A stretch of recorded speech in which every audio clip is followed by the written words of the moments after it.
Émission Oyo, Tobenga en Ligue des conseillers. Nous avons vraiment pour nos couple, nous avons pour nos fiancés, nous avons pour nos chéris. Mais dans le sud Oyo, moi si avec Kozala nango face à Mobali. Tel si exemple il y a Bacheba. Aïe Kosenga quelque chose d'impossible alors qu'il y avait déjà un autre fils qui fêtait déjà, qui est devenu roi, donc à s'installer déjà. Mais par rapport à Titi na approche. Il y a Ndegonabiso Bacheba et pas il y a roi David. Et au sala que roi David na faiblesse ou na vieillesse a changé la vie. Beaucoup de femmes ne savent pas approcher leur mari par rapport à la demande, même par rapport à ça papa Rémi, c'est tout un problème. Maman Moussou, à côté de moi, quand il ne faut pas parler, à télé à lobby, à chaque complication dans dossier. Parce que David en réalité il était fini. Dans cette affaire ici, il n'y a que le père qui a le dernier mot. Mesdames, Messieurs, fidèles téléspectateurs de LM Télévision, nous sommes à Liben, précisément sur l'avenue Massikita numéro 2, dans une grande église où se trouve une servante de Dieu exceptionnelle. Nous avons été invités, mais nous sommes obligés de vous parler, de vous donner ce qui a été dit en ces lieux. Peut-être et je reçois pour vous déjà l'homme de Dieu, le pasteur Rémi. Il n'est pas à présenter, il est connu, c'est un grand serviteur de Dieu, c'est aussi un père pour moi. Mais à Sali Bisso, honneur et à recevoir Bisso, Papa Rémi, shalom.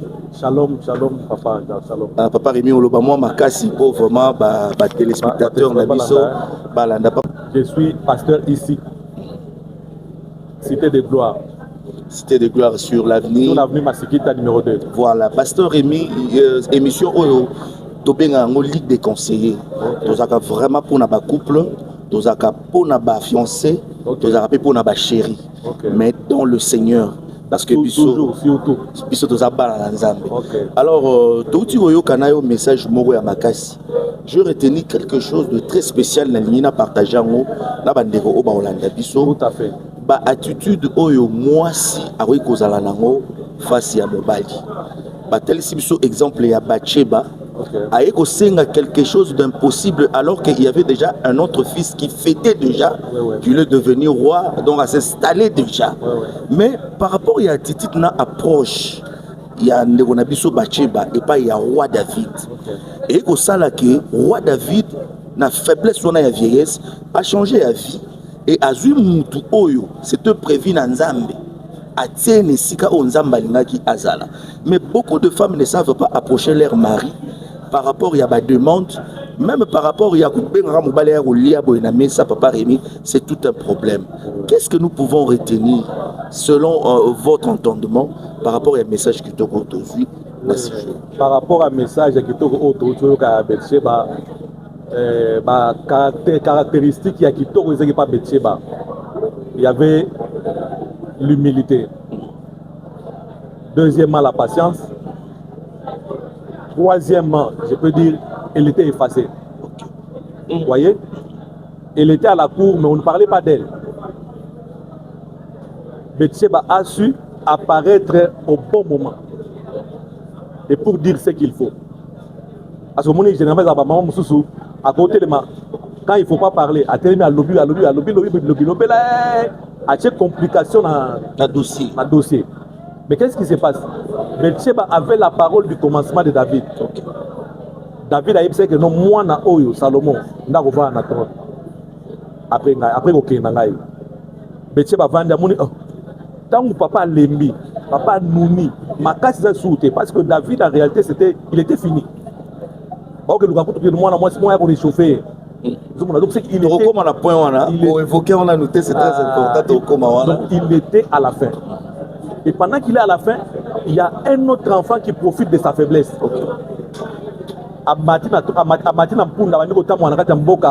Parce que si je comprends, mais on parle vraiment d'une famille. Hein. C'est d'une famille. C'est une famille. Oui, ici c'est une affaire de famille. Vous voyez? Parce que même la nation ici, pour qu'elle soit stable, il faut produire des familles stables. Très bien. Vous voyez? Et David avait compris ça. Il dit, l'enfant qui mérite de me remplacer, il faut que ce soit Salomon. Mais comme il non a donné à Matina Mpunda. Parce que yembele ba beti milolo parce que non omo konzi boy na boy ancien peu qui sacrificateur Abiatar qui représentait l'église, le temple, est allé vers Adonija. Il y a Joab, le général de l'armée. Il est allé vers Adonija. Mais ça n'a pas tiqué Betsheba. Elle n'a pas fait de bruit. Appui on a nion surtout Adonija Zouaki. Betsheba ignorant. Dans cette affaire ici, il n'y a que le Père qui a le dernier mot. Il n'y a que la parole de David qui peut arrêter tous ces brouhahs qui sont dehors. Nabi mana fingate, nabi mana sa makelete, na ke de verre, na soa naté, na ke de verre mutu ko azana maluba o ekoki aussi sa makelele wana. Ake vers David. Abi mon Seigneur a quitté avec beaucoup d'humilité, face contre terre. So que maman so lelo. Anga telema, azo boudé. Odo yokuto lobaki, yozo mo ko bali bandate. Abosani ke papa, azana ba temps compliqué, temps faiblesse. Na temps na faiblesse. Betsheba s'humilie. Il dit ce n'est pas la faiblesse qui peut faire que je te manque le respect. Même dans ta faiblesse, je suis une femme. Je dois m'humilier devant toi. Je dois te respecter. Pasteur, si je comprends bien, ce qui Betsheba a créé qui peut-être que soit na état où déjà roi David a comme un gros piqué crise à Koufi. À perdre parole au niveau de Samuel Alena. Donc, nous devons donner la patience et l'humilité. Patience. Matalanate, elle est effacée. Au bon moment, elle apparaît. Et là, elle apparaît comme une politicienne. Parce que parler du trône, c'était parler de la politique. Et la politique, c'est Namobima déjà Salamani. Donc, à côté, à Kéya Bandigo explicabilité, succession na yo, Olobaï Kezeki, Salomon. Mais l'Ibanda Bazobet Damilolo. Olobaï Kezeki, Liboso Nzambe na yo.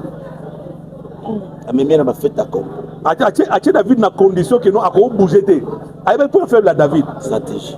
David a dit Nzambe mingi. À cause de ton maloubanete. Donc ça veut dire que moi si moi Zaïd pour attirer attention à battude à mon bali. Ayebaki David malam fonctionnement na ye. David pour faire les Nzambe. Ce qu'on peut dire sur Nzambe à côté de ma bien Nzambe sous makambo. Et enfin a eu raison. A eu résultat, Malamon peut Nathan Koti a confirmé. Nathan a confirmé, c'est les politiques. Très bien. Vous voyez, là, il y a un prophète politicien, il y a une femme politicienne. Donc par là, nous vont dire que les hommes de Dieu vont se reculer, peut-être maman. L'avenir de nos enfants en dépend. Non, parce que parler de la politique, influencer la politique, amener la politique dans la bonne direction. À l'exemple, il y a prophète. Mais Nathan, comme mais roi, il y a solo le bac on lui Nzambe que non Salomon dans matin. Libanda pour makele bandi ndenge va changer d'écrit. David a tellement dit makele za libanda no bi alt bakata yango. Na yoka ngo sote. Bakati makele. Babi mutu ko mata na trône vieille. Pour un sous capoto chite pasteur, je pense que matière est belé, que le Seigneur vraiment vous bénisse. Amen. Parce que vous fumez là-bas dans Nzambe belé au bazo la nabiso na émission oizo pambola bango. De au mona point mususu la servante de Dieu a dit que Betsheba bazali na libala moko boye. Mais nzoka ezalaki pena place na été. Azalaki reine mais aza mwasi ya général. Nzoka na kati na ye roi mobimba abomba maki sengelaki abotama. Message ni ro passer na bateau ba santaka et na baseza na mibali. O ba santaka ke libalo nga na kota. Et siko yonga naza ezana ngo sika na ngate mais ba hésitaka. Yo tant que homme de Dieu, to tindi ba toi bomba mabalate. Mais par rapport à cette réalité, cette révélation, message ni ro passer na bandeko ba santaka maman ni wana na mité ba bango par rapport à mabala. Bon, c'est que bandeko faut pas retenir Betsheba a fait une fausse route. Okay. C'était une fausse route. Betsheba na Jonas ndenge moko. Yozana mokonzi na libumu na yo. Okeko te pas soda ndenge ni. Le soir où Mélène na libala wana Salomon nga botamati. Tala so mboka ndenge nga eki. Le roi est dans le ventre. Je vais aller plus loin. OK. C'est Betsheba qui a fait de David le père de Jésus. Oh là là. Quelle révélation. Oui. Que Dieu vous Parmi bénisse. les enfants de Betsheba, il y a Nathan qui est le grand-père de Marie, mère de Jésus. Donc libala wana est bloqué na makambo bonzambe. Na bonzambe na nyoso complication. C'est pourquoi tu as vu David est puni de manière pédagogique. OK. mais pas de manière spirituelle. Dieu a bombé avec donc ils ont un plan nangai, ils ont un camus nangai, na bouki oyo na capable de rebander ma kamwasika. Mais Betsheba recommence dans la honte, dans l'opprobre. Moi si à Libala, au sali kindumba na Libala. C'était cacophonie, confusion. Mais dans cette confusion-là, Betsheba ne parle pas. Elle est restée silencieuse. Dans ça va sonner wana parce que exemple makele muso sala pour batwa soko sali makele au lobby ne batwa che au kabato mais yo poko lo ba uzo mutwa soni pona ko bomba soni na ye faut pas na rien. Le silence était important pour couvrir pa soni na ye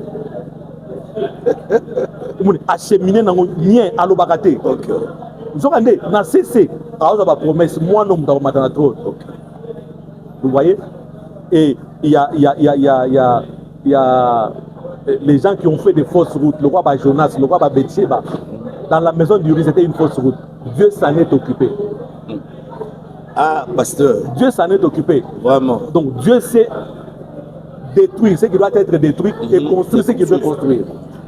Mesdames, messieurs, je pense que vous avez béni Bino Bezola Nabisota. La maté, ça se passe nulle part que ici sur l'avenue Massikita numéro 2.